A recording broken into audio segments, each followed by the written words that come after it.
7G dari Sekolah MTSN 2 Jember. Hari ini saya akan menceritakan tentang biografi Cut Nyak Dien. Cut Nyak Dien adalah salah satu pahlawan wanita Indonesia asal Aceh yang terkenal dalam perlawanan melawan penjajah. Cut Nyak Dien ikut berperang langsung bersama para pejuang melawan penjajah. Meski seorang wanita, Cut Nyak Dien tidak gentar dan terus memimpin perlawanan melawan Belanda. Cut Nyak Dien merupakan sosok yang ditakuti oleh Belanda karena mampu mengembarkan semangat perlawanan rakyat Aceh.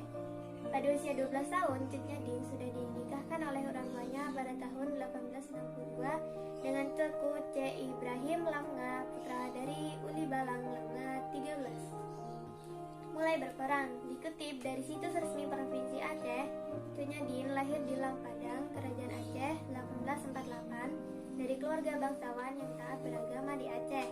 Ia mulai ikut mengangkat senjata dan berperang melawan Belanda pada tahun 1880. Itu tidak lepas dari tewasnya suami Cut Nyak Dien, Teku C. Ibrahim Lamnga saat bertempur pada 29 Juni 1878.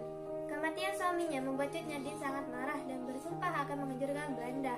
Pada 1880, Cut Nyak Dien menikah dengan Teku Umar dan mempersilahkan ikut bertempur di medan perang.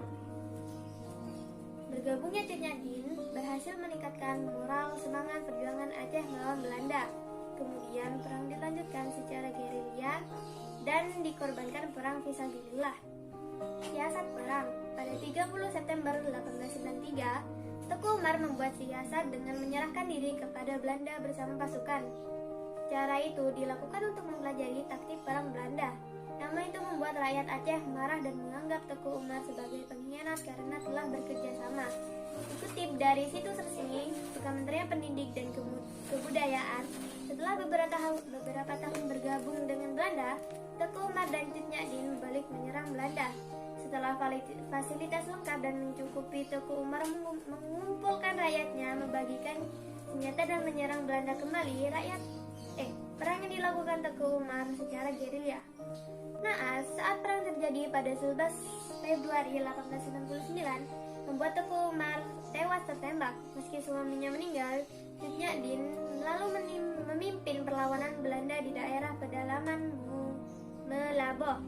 Ya, dengan kondisi Cut Nyak Dien semakin rentan, matanya mulai rabun dan terkena encok.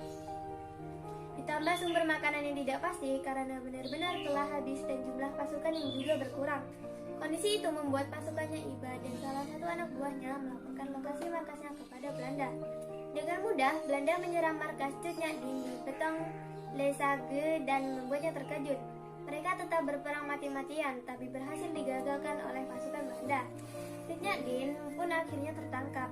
Sementara anak Cut Nyak Dien bernama Cut Gambang berhasil melarikan diri di hutan. Setelah ditangkap, Cut Nyak Dien kemudian dibawa ke Banda Aceh. Di Banda Aceh, Cut Nyak Dien sempat mendapatkan perawatan untuk penyakitnya. Bahkan penyakitnya seperti rabun dan encok berangsur-angsur sembuh. Dibuang. Setelah ditangkap dan mendapatkan perawatan, Cut Nyak Dien selanjutnya dibuang atau dipindahkan ke Sumedang, Jawa Barat. Pemindahan tersebut dilakukan karena Belanda merasa ketakutan dan khawatir karena kehadirannya akan menciptakan semangat perlawanan bagi rakyat Aceh. Apalagi masih banyak pejuang-pejuang Aceh yang belum tunduk dengan Belanda. Di Sumedang ditahan bersama tahanan politik Aceh lain. Pada 6 November 1908, Cut Nyak Dien meninggal karena usianya yang sudah tua.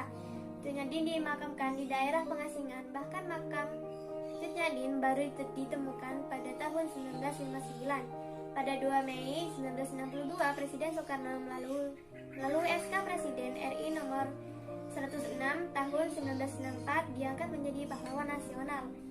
Sekian dari saya, Divi Faselgania Falbirantong dari kelas 7G. Mohon maaf kalau ada kesalahan pada penyampaian.